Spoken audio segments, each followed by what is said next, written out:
Bismillahirrahmanirrahim. Assalamualaikum warahmatullahi wabarakatuh.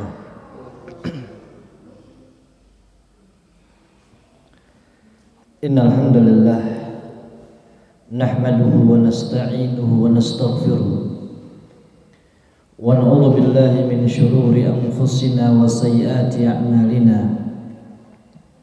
Man yahdihillahu fala mudilla lahu wa may yudlil fala hadiya lahu. Asyhadu an la ilaha illallah wahdahu la syarika lah wa asyhadu anna Muhammadan abduhu wa rasuluh.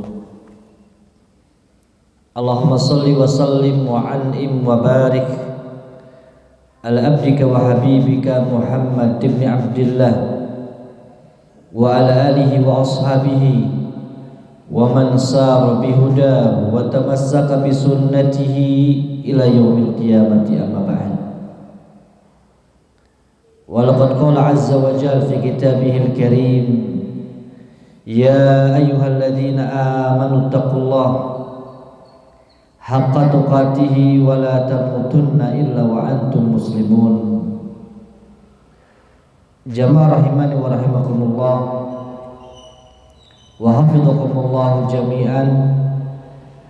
Alhamdulillah, kita bersyukur pada Allah azza wa jalla atas setiap nikmat yang senantiasa dikaruniakan kepada kita semuanya, sehingga dengan izin Allah azza wa jalla kita bisa kembali duduk bersama, bermajlis bersama untuk membahas sebuah kitab Qawaid Nabawiyah, kaidah-kaidah Nabi sallallahu alaihi wasallam, yaitu khamsuna qaidatan fil ilmi wal akhlaqi was suluk. 50 kaidah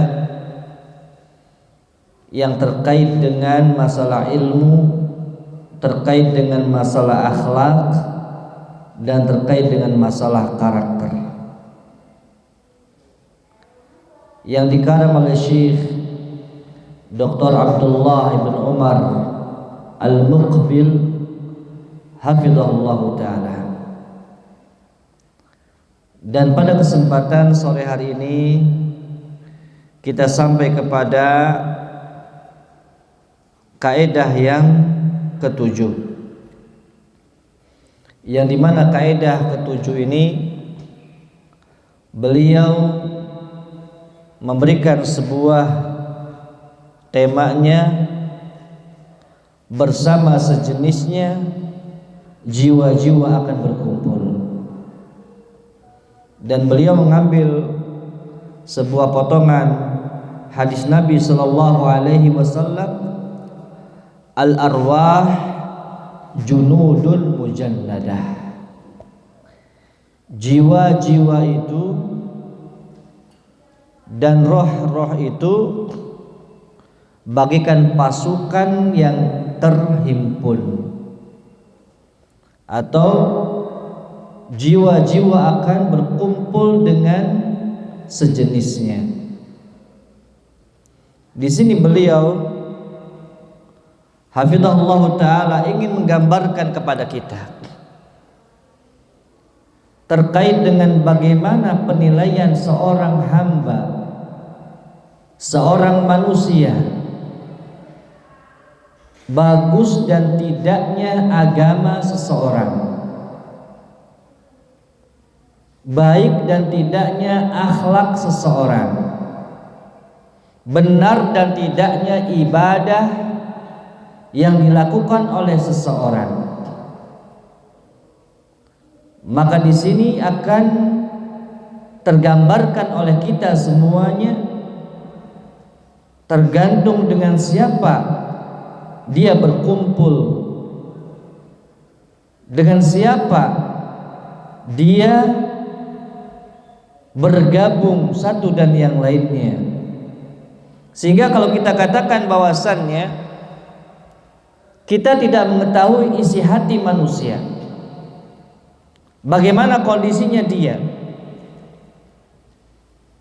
Karena sejatinya manusia dihukumi dengan suatu yang zahir, suatu yang nampak. Sehingga para ulama mereka menjelaskan kepada kita semuanya, membimbing kepada kita semuanya untuk mengetahui sejauh mana isi hati setiap individu di kalangan kita. Oleh karena itu, beliau hafizahullah ta'ala menggambarkan kepada kita terkait dengan bersama siapa jiwa-jiwa itu akan berkumpul. Dan beliau mengutipkan sebuah hadis Nabi sallallahu alaihi wasallam dalam sebuah hadis yang diriwayatkan oleh Aisyah radhiyallahu taala anha, yang disebutkan bahwasannya hadis ini diriwayatkan oleh Imam Al-Bukhari dan Imam Muslim. Beliau sallallahu alaihi wasallam bersabda, "Al-arwahu junudun mujannadah, fama ta'arafa i'talafa, fama tanaqara minha ikhtalafa." Al-arwahu junudun mujannadah, jiwa-jiwa itu atau ruh-ruh itu bagaikan pasukan yang dihimpun di dalam satu kesatuan. Di sini Rasulullah sallallahu alaihi wasallam ingin memberikan sebuah perumpamaan bahwasannya jiwa manusia, ruh manusia bagaikan pasukan yang terhimpun dengan bagus, tertata dengan bagus. Kemudian beliau sallallahu alaihi wasallam mengatakan, "Fama ta'arafa minha i'talafa." Ketika jiwa-jiwa tersebut saling mengenal satu dan yang lainnya, maka yang terjadi adalah i'talafa. Dia akan bersatu.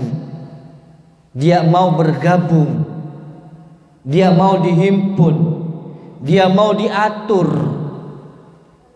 karena dia terhimpun dalam satu pasukan yang saling mengenal.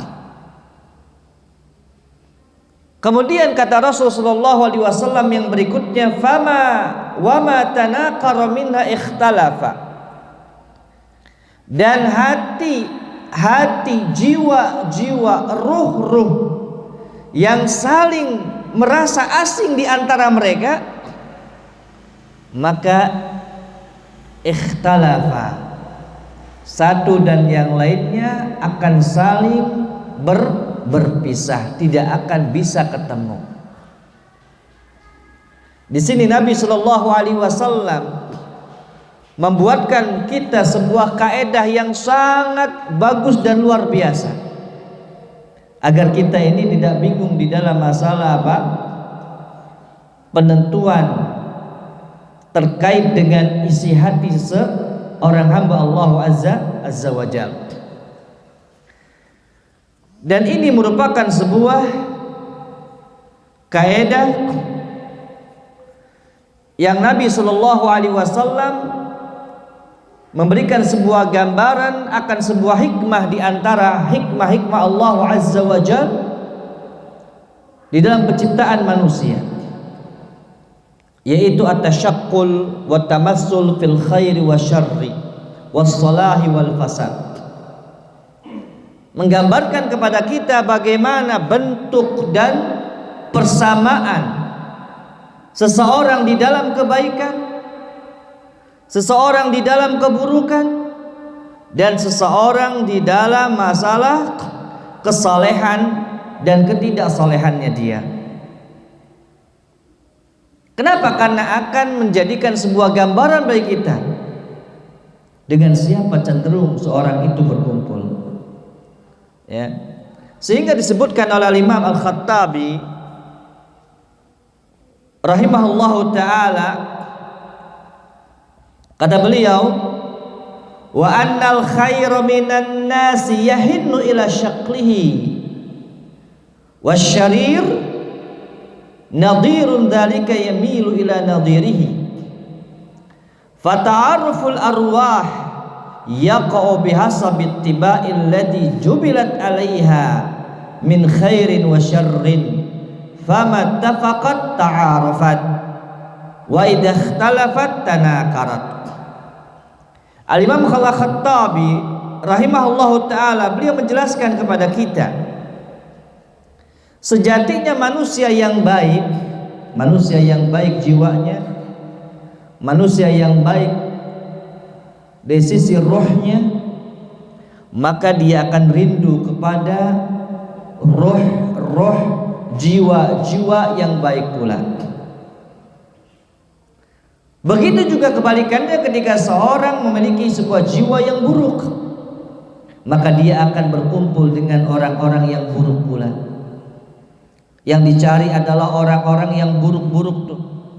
Buruk dari perangainya, buruk dari karakternya, buruk dari pemikirannya. Karena ini yang akan mengenalkan kepada mereka semuanya.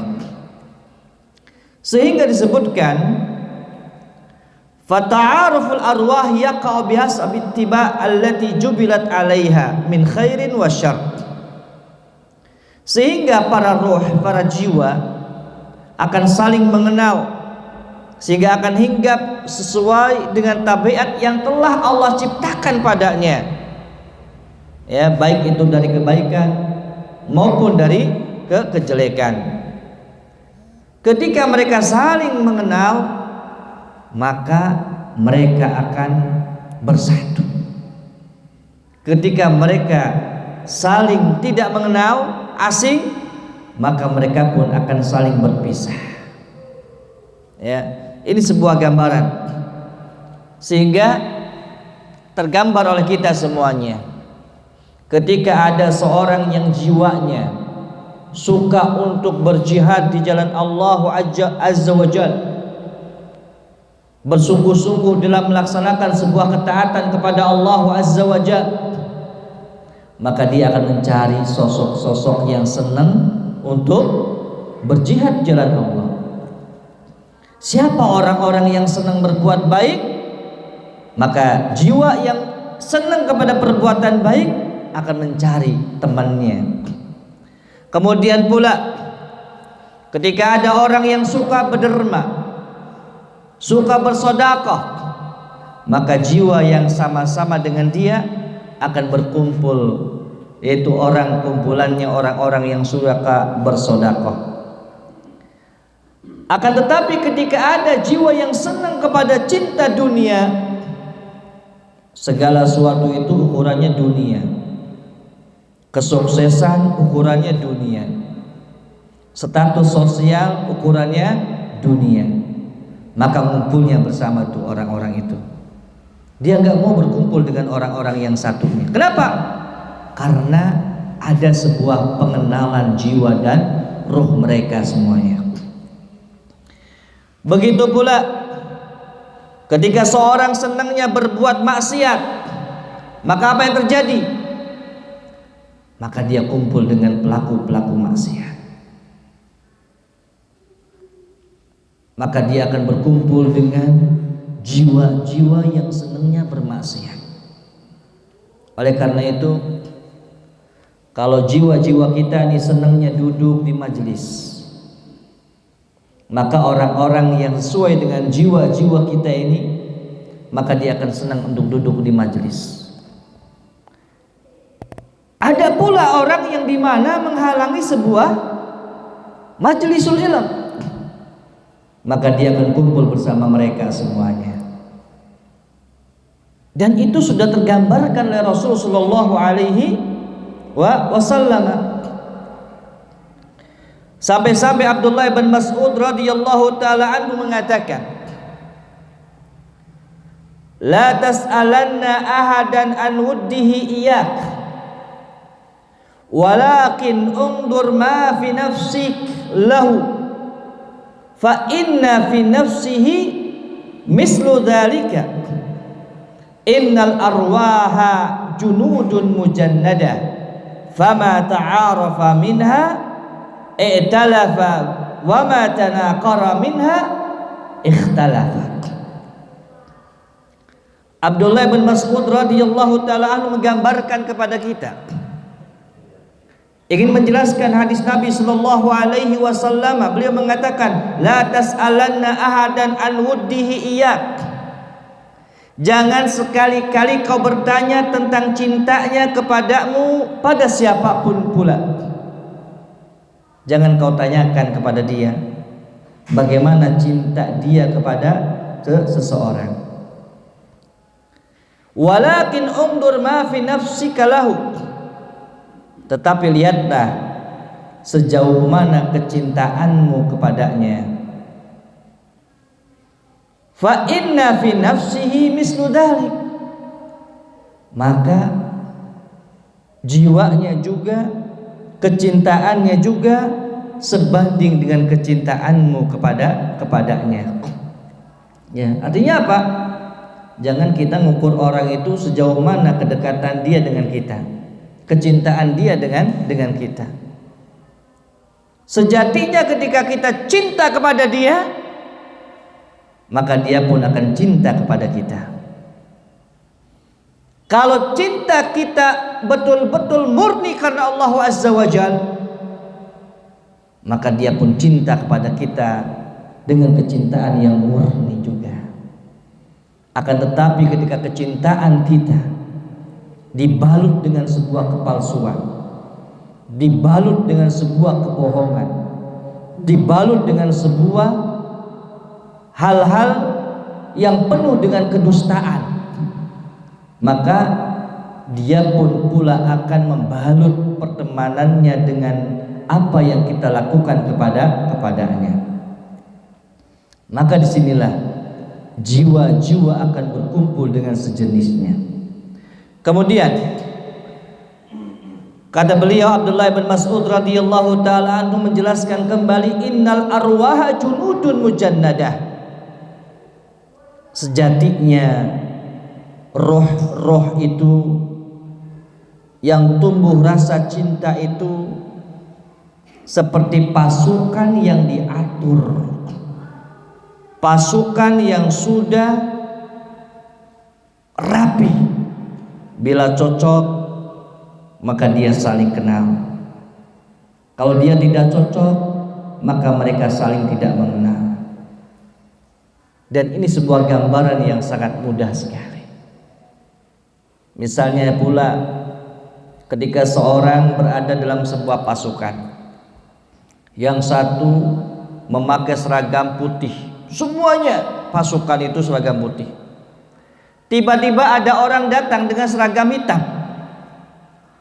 maka secara tidak langsung dia akan mengatakan, kamu bukan dari pasukan kita. Kenapa? Karena sudah jelas. Begitu pula ketika di zaman Nabi Shallallahu Alaihi Wasallam, ketika datangnya orang-orang seperti Abdullah bin Ubay bin Salul, ternyata mereka itu mengetahui sejauh mana nih Abdullah bin Ubay bin Salul ini kejahatannya,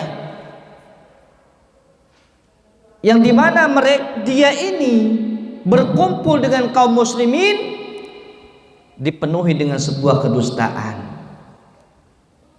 Ternyata yang paling tahu lebih banyak siapa? Anaknya sendiri. Anaknya yang bernama Abdullah bin Ubay bin Salul, dia tahu bagaimana karakter bapaknya tersebut, bagaimana tabiat bapaknya tersebut, dan bersama siapa bapaknya itu berkumpul, itu anaknya tahu. Kenapa? Karena jiwa ini jubilat alaiha, dia ini memang betul-betul difitrahkan untuk senang kepada sejenisnya. Maka ketika seorang Abdullah bin Ubay bin Salul datang kepada Nabi Sallallahu Alaihi Wasallam dengan mengatakan, ya Rasulullah, sesungguhnya bapakku ini tidaklah dia berkumpul kecuali dengan orang-orang sejenis dia. tidaklah dia membuat sebuah makar-makar buruk bersama dengan kelompok-kelompok yang sejenisnya pula. Dan senangnya ya Rasulullah, dia itu mencela Allah dan mencela Rasulnya, dan juga amalan-amalan kaum muslimin, sehingga dia minta izin kepada Rasul sallallahu alaihi wasallam, ya Rasulullah, izinkan aku untuk membunuhnya, memenggal kepalanya, karena dia adalah bagaikan musuh dalam selimut, sebagai duri di kalangan kaum muslimin. Izinkan aku untuk menebas lehernya. Apa kata Rasul sallallahu alaihi wasallam? Ya Abdullah, aku telah mengetahui itu semuanya, dan aku telah sampai kepadaku wahyu dari Allah Azza wa Jalla terkait dengan orang tuamu itu. Tetapi aku khawatir ketika aku melakukan sesuatu kepada orang tuamu itu, bapakmu itu, apalagi sampai aku mengizinkan engkau untuk menebas kepalanya, menebas lehernya, aku khawatir kaum muslimin yang baru saja masuk Islam, mereka mengatakan inna Muhammadan qatala ashabahu, sesungguhnya Muhammad itu telah membunuh sahabatnya. Ini kan fitnah. Ini sebuah fitnah yang dimana kaum muslimin sudah senang kepada Islam, sudah senang dengan sunnah-sunnah Nabi Sallallahu Alaihi Wasallam. Ternyata ada satu hal yang terjadi pada waktu itu, Nabi Sallallahu Alaihi Wasallam membunuh seorang Abdullah bin Ubay bin Salul. Maka yang akan terjadi, mereka berbondong-bondong keluar daripada Islam. Lihat, maka di sini Nabi Shallallahu Alaihi Wasallam menggambarkan kepada kita bagaimana sejatinya Allah Azza wa Jal memberikan sebuah gambaran terkait dengan seseorang, sehingga kita juga pernah mengetahui bagaimana seorang Muhammad ibn Sirin rahimahullahu ta'ala, ketika beliau pernah mengatakan dengan sebuah perkataan yang mungkin di antara kita sudah mengenal perkataan ini. Beliau mengatakan, inna hadal ilma dinun fangduru amman ta'khuduna dinakum. Kata beliau rahimahullahu ta'ala, sesungguhnya ilmu ini adalah agama, maka lihatlah dari mana kalian mengambil agama tersebut. Maka jadinya seorang ketika menyampaikan terkait dengan masalah agama, ajaklah orang untuk kembali kepada Allah, ajaklah orang untuk mengenal ayat-ayat Allah, ajaklah orang untuk mengenal hadis-hadis Nabi Sallallahu Alaihi Wasallam, bukan kepada pendapat pribadinya sendiri. Itu berbahaya. Ya, kenapa? Karena ini akan menjauhkan seorang kepada Allah Azza wa Jalla.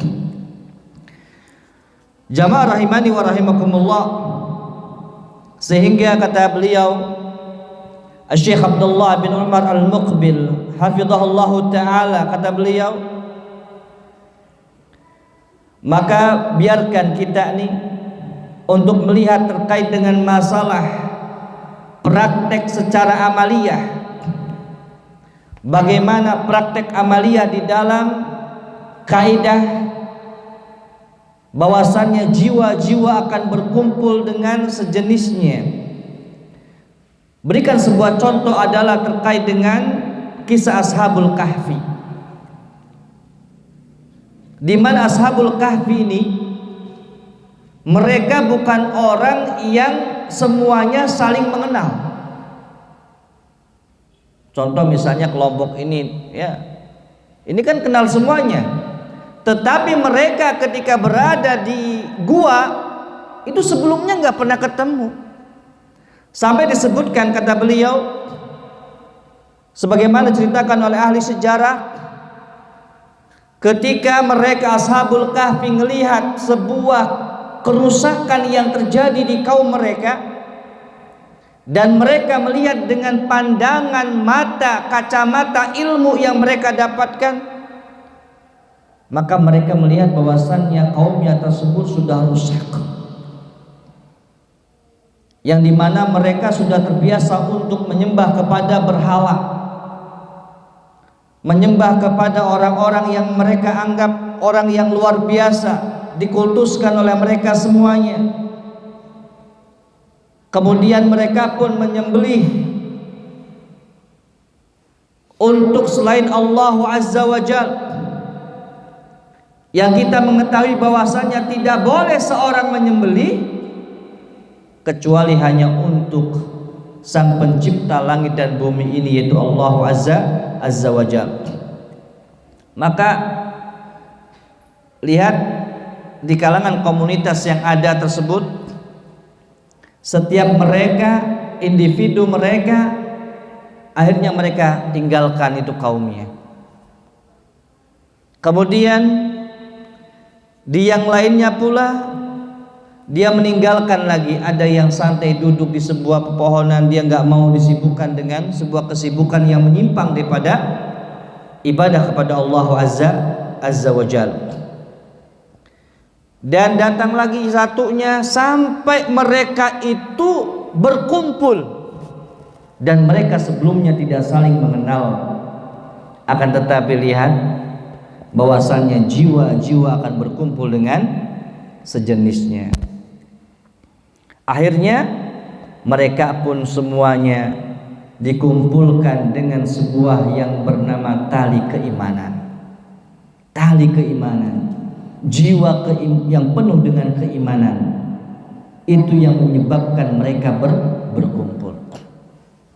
Sehingga pernah Rasulullah SAW menyatakan, ma ajlasakum hadhihi, apa yang menyebabkan kalian ini berkumpul di tempat ini, kata Nabi SAW.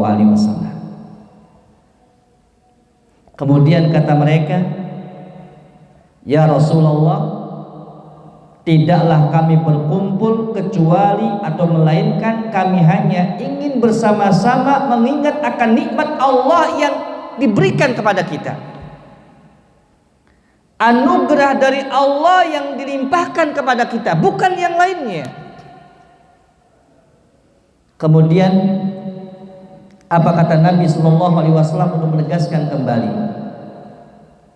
apakah ini betul-betul yang menjadikan kalian berkumpul di majelis ini?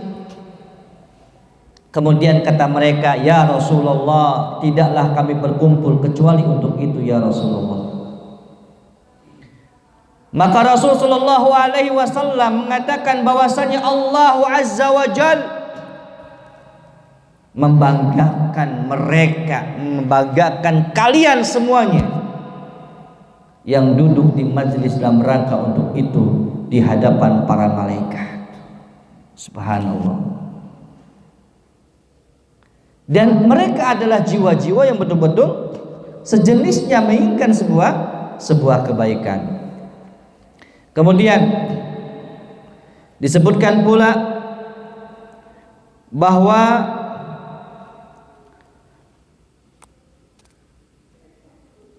Al-Imam Ibnu Katsir rahimahullahu taala ketika beliau menjelaskan terkait dengan cerita Ashabul Kahfi, ternyata beliau pun menukilkan sebuah hadis Nabi sallallahu alaihi wasallam yang kita bahas pada hari ini, yaitu al-arwahu junudun mujannadah fama ta'arafa minha i'talafa wa ma tanaqara minha ikhtalafa.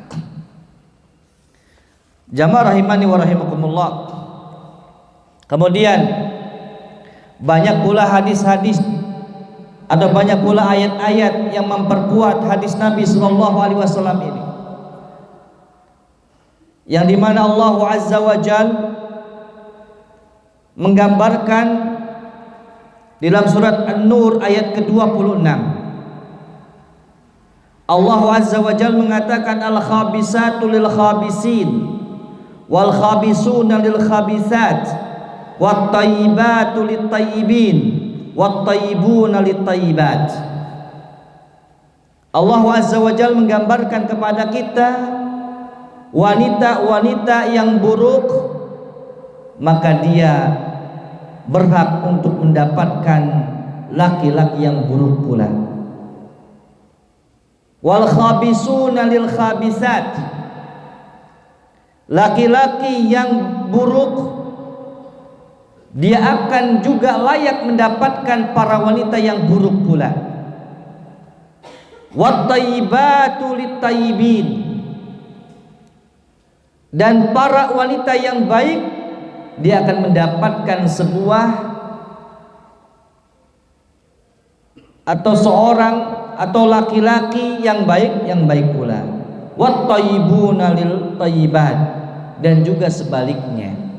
Dan ini menunjukkan bahwasannya jiwa akan berkumpul dengan sejenisnya. Sehingga kata Syekh Dr. Abdullah Ibn Umar Al-Muqbil hafizahullah ta'ala, beliau menjelaskan kepada kita terkait dengan kaidah Nabi dengan menjelaskan ayat surah An-Nur ayat ke-26 ini. Beliau menjelaskan yuqinul mu'min anna Allah ta'ala lam yakhtar li nabiyhi min zawjatin wa ashabin illa tayyibat minan nisa'i wat tayyibina minar rijal. Idh huwa sallallahu alaihi wasallam sayyidut tayyibina wal mutatayyibin. Disebutkan bahwasannya seorang mukmin harus yakin bahwasannya Nabi sallallahu alaihi wasallam tidaklah Allah pilih kecuali dia dari orang yang terbaik. Para istrinya baik, sahabatnya juga baik-baik. Dan ini adalah sebuah pilihan dari Allah Azza wa Jalla. Kenapa? Karena beliau sallallahu alaihi wasallam adalah penghulunya orang-orang yang baik. Bahkan pernah dijelaskan oleh Abdullah bin Mas'ud radhiyallahu taala anhu bahwasannya kata beliau, innallaha yanzuru qulubal ibad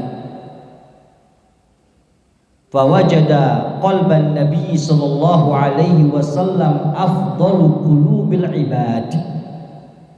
Allah Azza wa Jalla melihat hatinya para hamba, dan ternyata hati Rasul sallallahu alaihi wasallam adalah hati yang paling terbaik di kalangan hatinya para hamba Allah Azza wa Jalla. Maka Allah pilih beliau sallallahu alaihi wasallam untuk menjadi seorang nabi, untuk membawa risalah dari Allah Azza wa Jalla. Tapi insyaallah taala kita akan melanjutkan kajian kita setelah salat Isya. Wa sallallahu ala Muhammad wa ala alihi wa sahbihi wa sallam.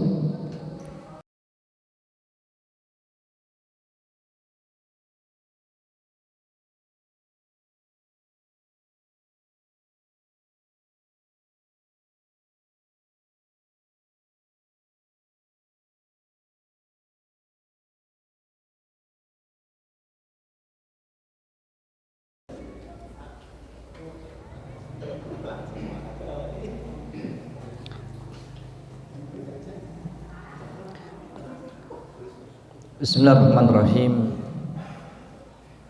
Alhamdulillah wassalatu wassalamu ala Rasulillah wa ala alihi wa ashabihi wa man wala. Wala haula wala quwwata illa billahi, amma ba'd. Jamaah rahimani wa rahimakumullah wa hafizakumullah jami'an. Kita lanjutkan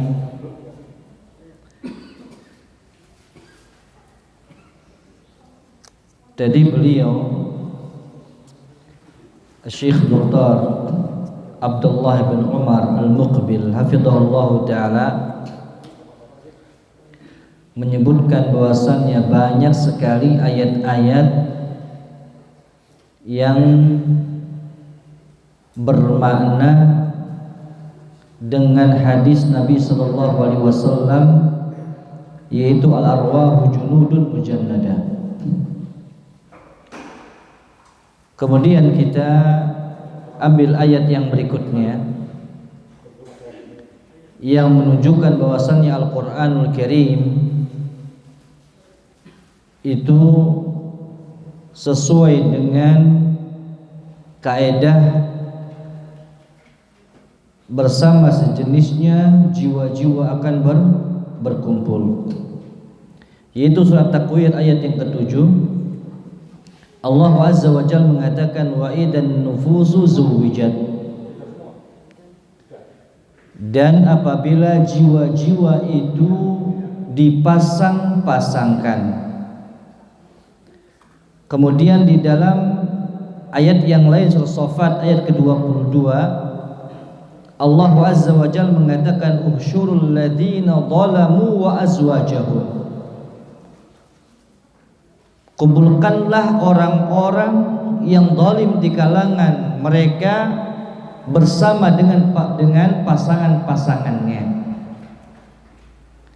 Sehingga Umar bin Khattab radhiyallahu taala anhu, beliau mengatakan di dalam tafsir firman Allah Azza wa Jalla wa idan nufusu zuwijat ay duraba'u kullu rajulin ma'a kulli qaumin kanu ya'maluna amalahu.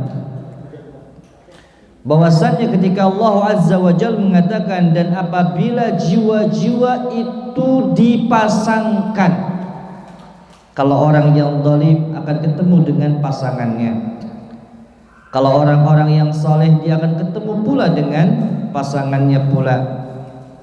Kata beliau Al-Faruq radhiyallahu taala anhu, setiap laki-laki dari setiap kaum mereka mengamalkan sesuai dengan amalannya masing-masing, akan dipasangkan di hari kiamat kelak, akan dikumpulkan pada hari kiamat kelak dengan yang sejenisnya. Kemudian disebutkan dalam sebuah syair, innal quluba la ajnadun mujannadah lillahi fil ardi bil ahwa'i takhtalif fama ta'arafa minha fahuwa mu'talif wa ma tanakara minha fahuwa mukhtalif. Sesungguhnya jiwa-jiwa atau hati-hati bahkan ruh-ruh la ajnadun mujannadah, itu seperti pasukan yang sudah siap, pasukan yang sama sejenisnya. Lillahi fil ardi, hati-hati itu akan berkumpul di muka bumi ini sesuai dengan kondisi hati-hati mereka. Ketika dia itu lillah, maka akan berkumpul dalam rangka hanya untuk Allah Azza wa Jalla. Wabil ahwa'i takhtalif, akan tetapi ketika jiwa-jiwa itu dasarnya adalah hawa nafsu, maka sejatinya akan berpisah antara satu jiwa dengan jiwa yang lain. Sebagaimana kita pernah pula mendengarkan sebuah ayat, wa tahsabuhum jami'an wa qulubuhum syatta, bahwasannya kamu kira mereka itu saling berkumpul, saling cocok, saling sejenis, wa qulubuhum syatta, akan tetapi ternyata hati-hati mereka berbeda-beda. Apa yang mereka inginkan berbeda-beda, tujuannya mereka berkumpul berbeda-beda pula, tujuannya mereka bermajlis berbeda-beda pula. Fama ta'arafa minna fahuwa mu'talif, ketika saling kenal dia akan bersatu. Wa ma tanaqara minna fahuwa mukhtalif, ketika mereka saling tidak kenal, maka mereka pun akan berpisah. Kemudian disampaikan oleh Imam Malik rahimahullahu ta'ala ketika beliau mengatakan an-nasu ashkalun ka ajnasit tayr. Manusia itu beraneka ragam bentuknya, beraneka ragam jenisnya, seperti jenis atau macam-macam daripada burung, yang dimana burung-burung tersebut al-hammam ma'al hammam, merpati akan kumpul bersama merpati. Tidak akan mungkin merpati kumpul dengan burung beo. Al-ghurab ma'al ghurab, burung hantu akan kumpul pula dengan burung hantu. Wal buttu ma'al but, dan bebek pula akan kumpul bersama bebek. Pernah kita menyaksikan bahwasanya bebek baris bersama ayam? Tidak pernah. Yang kita lihat bahwasanya bebek ketika baris sama sejenisnya. Was-sa'u ma'as-sa'wi wa kullu insanin ma'a syaklihi, dan perkutut pun ketemu dengan perkutut pula.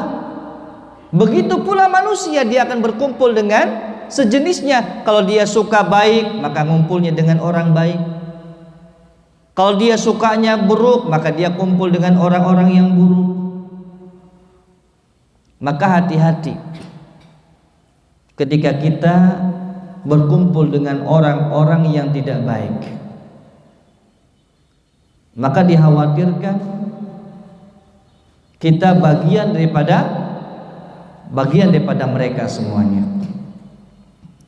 Kemudian, dan ini merupakan, kata beliau hafizahullah ta'ala, ini merupakan sebuah kondisi yang waqi', yang realita terjadi.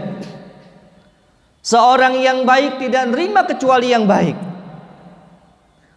Kemudian seorang yang buruk, pasti dia pun tidak nerima seorang teman kecuali teman yang buruk pula.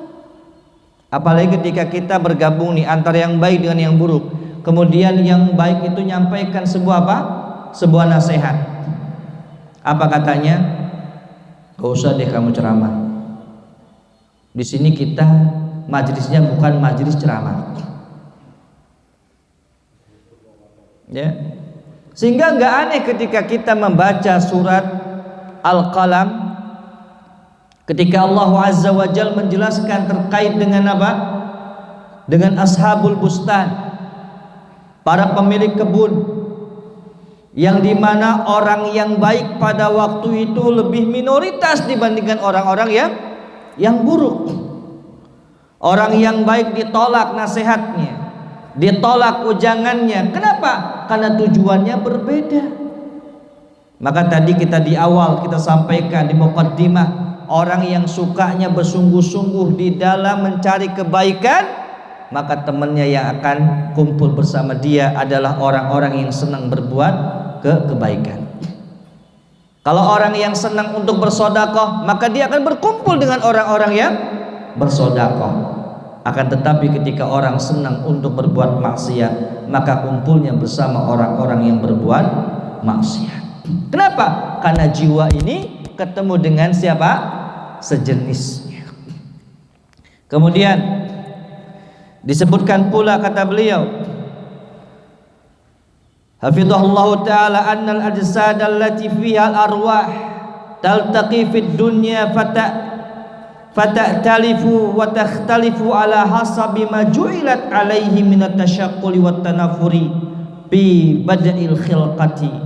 Lidzalika tara al-bir al-khair yuhibbu syaqluhu wa yahinnu ila qurbihi wa yanfiru an diddihi.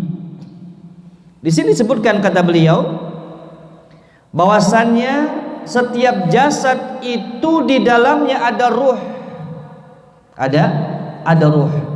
karena tidak akan mungkin jasad disebut jasad yang hidup kalau tidak ada rohnya. Nah, mereka di dunia akan ketemu dan akan saling tidak ketemu, tergantung kepada apa? Tergantung kepada jenisnya mereka masing-masing. Kita melihat orang yang suka kebaikan maka akan berkumpul dengan kebaikan, dan dia rindu kepada orang yang berbuat baik. Dia rindu dengan orang-orang yang selalu mengatakan hal-hal yang baik.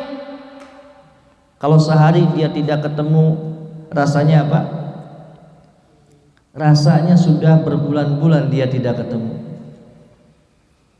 Pada suatu hari disebutkan bahwasannya Mu'adz bin Jabal radhiyallahu taala anhu ketika bertemu dengan Umar bin Khattab radhiyallahu taala anhu di pagi hari, Mu'adz bin Jabal mengatakan kepada Umar bin Khattab ketika sudah salat subuh, dia mengatakan, "Ya Umar, saya semalam tidak bisa tidur hubban wa syauqan li liqa'ik, karena cinta dan rindu untuk ketemu dengan engkau." Kemudian Umar bin Khattab mengatakan, "Ternyata semalam pun aku pun seperti itu, aku nggak bisa tidur. Aku nggak bisa tidur semalam juga rindu untuk ketemu dengan engkau ya Mu'adz." Kemudian apa yang terjadi dari dua sahabat yang mulia ini, Mu'adz bin Jabal dan Umar bin Khattab radhiyallahu taala anhu, ta'anaqa wa tabakaya, keduanya saling berpelukan dan saling nangis karena rindu ingin bertemu satu dan yang lainnya. Subhanallah. Abu Bakar radhiyallahu taala anhu juga memberikan sebuah cerita kepada kita.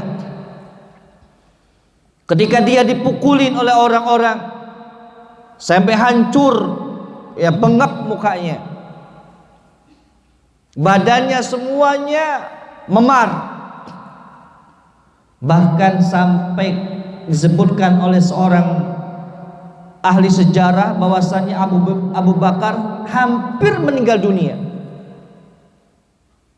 Kemudian ketika beliau Abu Bakar radhiyallahu taala anhu sadarkan diri, keluarganya ingin berikan minum, maka Abu Bakar radhiyallahu taala anhu mengatakan, "Aina Rasulullah?" Di manakah Rasulullah sallallahu alaihi wasallam? Maka keluarga mengatakan, "Ya Abu Bakar, engkau ini kondisinya butuh istirahat. Engkau butuh makan, engkau butuh minum." Apa kata Abu Bakar radhiyallahu taala anhu? "Aku tidak bisa makan, aku tidak bisa minum sebelum aku bertemu dengan Rasul sallallahu alaihi wasallam." Sejenis.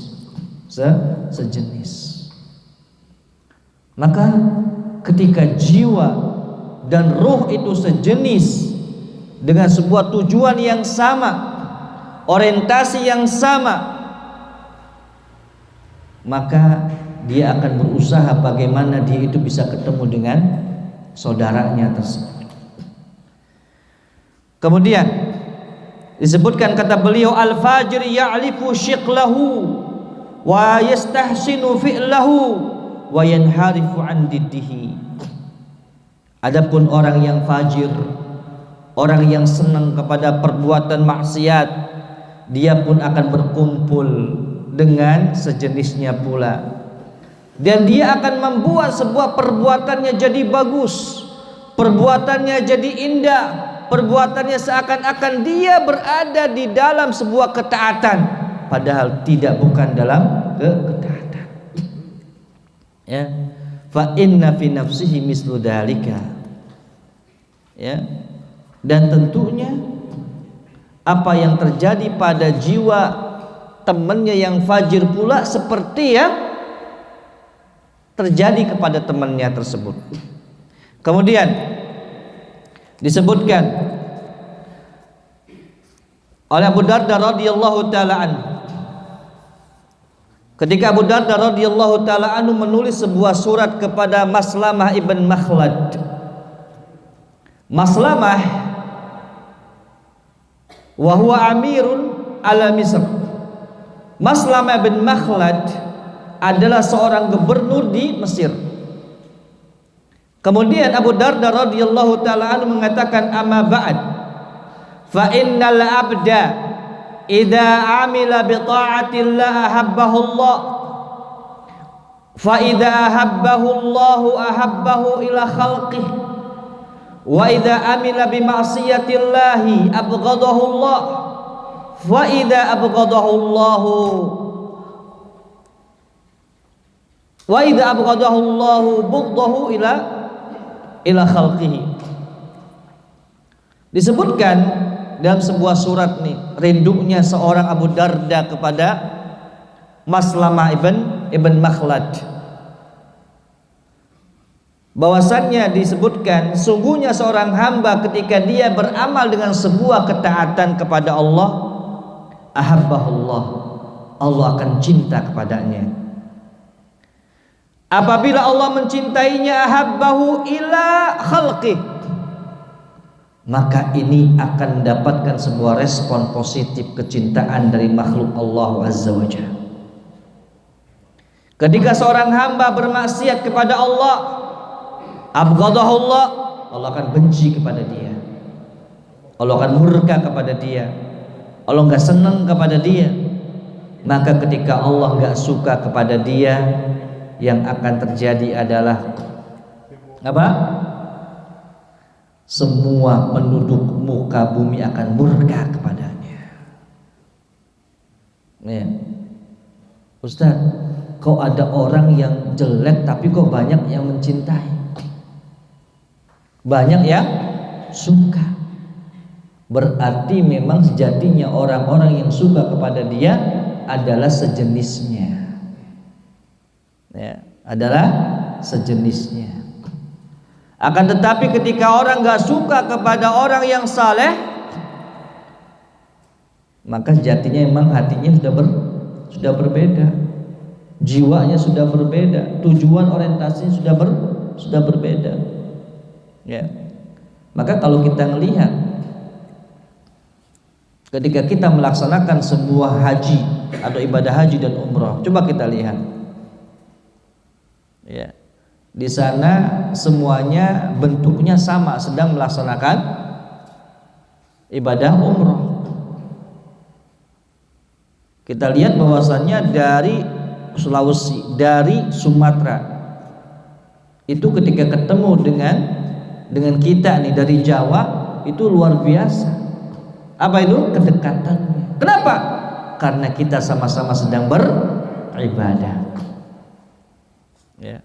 Padahal sebelumnya nggak pernah kita ketemu, tetapi disitulah karena sebuah tujuan ibadah maka kita ketemu. Ya. Jamaah rahimani wa rahimakumullah. Kemudian disebutkan pula oleh seorang keponakan Nabi Shallallahu Alaihi Wasallam, itu Abdullah bin Abbas radhiyallahu taala anhuma. Disebutkan Ra'a Ibnu Abbasin rajulan, Abdullah bin Abbas melihat seorang laki-laki. Faqala, kemudian beliau radhiyallahu taala anhuma berkata, inna hada la yuhibbuni, sesungguhnya orang laki-laki sungguh-sungguh mencintaiku. Subhanallah, luar biasa. Abdullah bin Abbas langsung menilai orang ini suka kepada aku.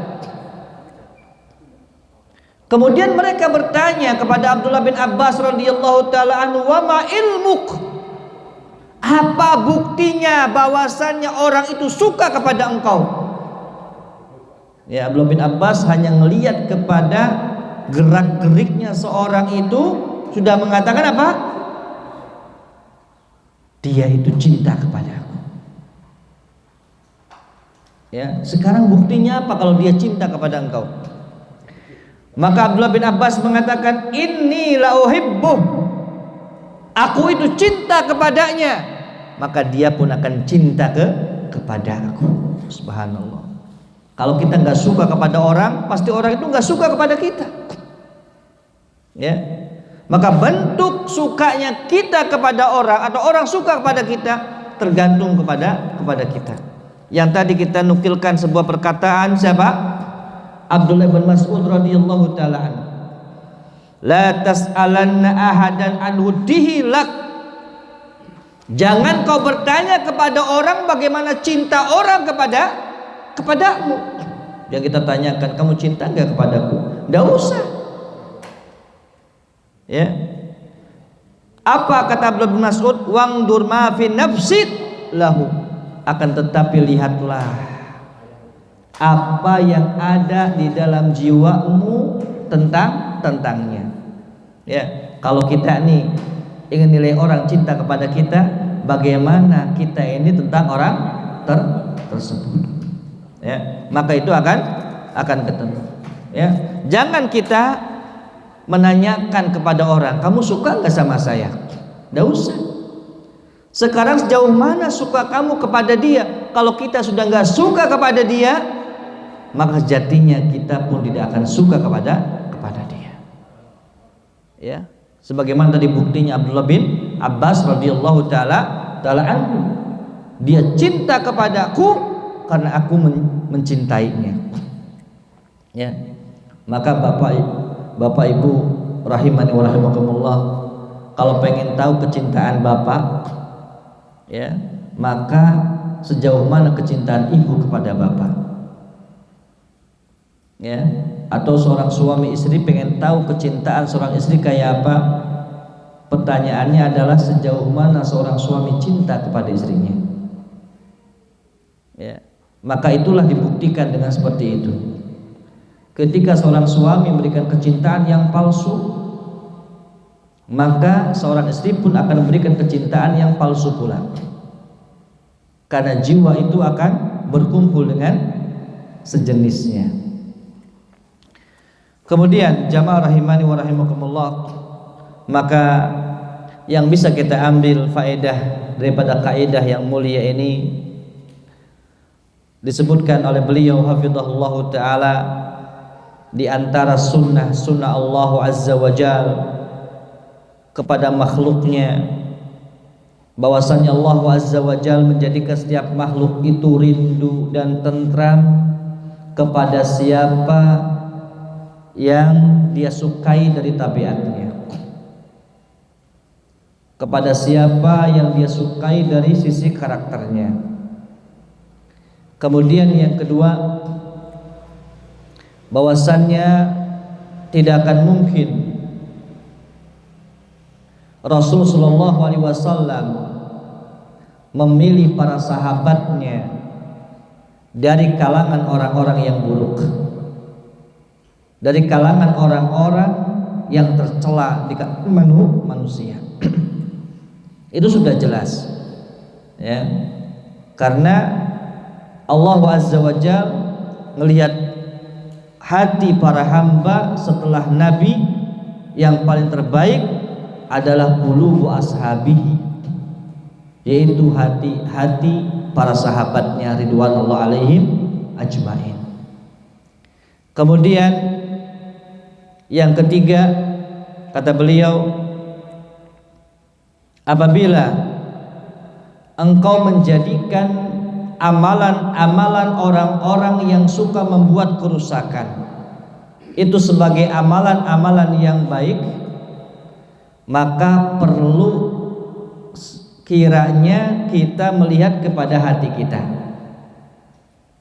dan perlu melihat sejauh mana agama kita.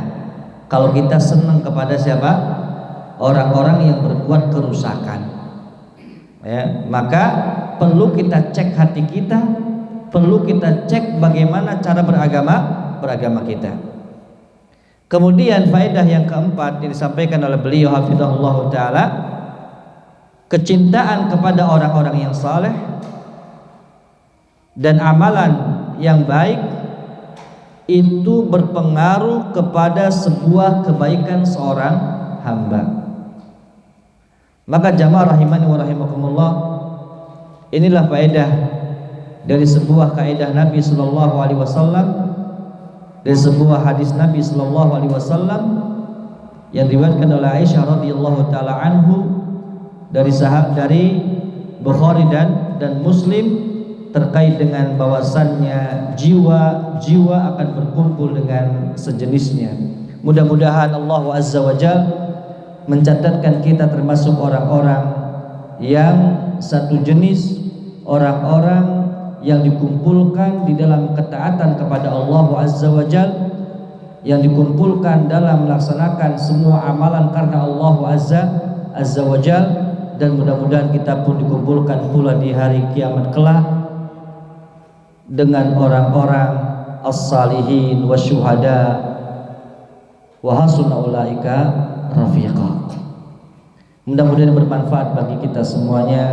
Wallahu taala a'lamu bissawab. Mungkin sebelum kita tutup ada yang ingin ditanyakan?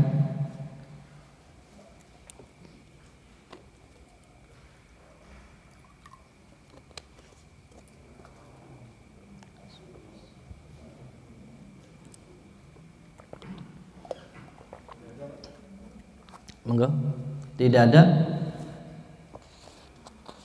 Tidak ada yang ingin tanyakan? Kalau tidak ada, mungkin kita tutup dengan doa kafaratul majlis.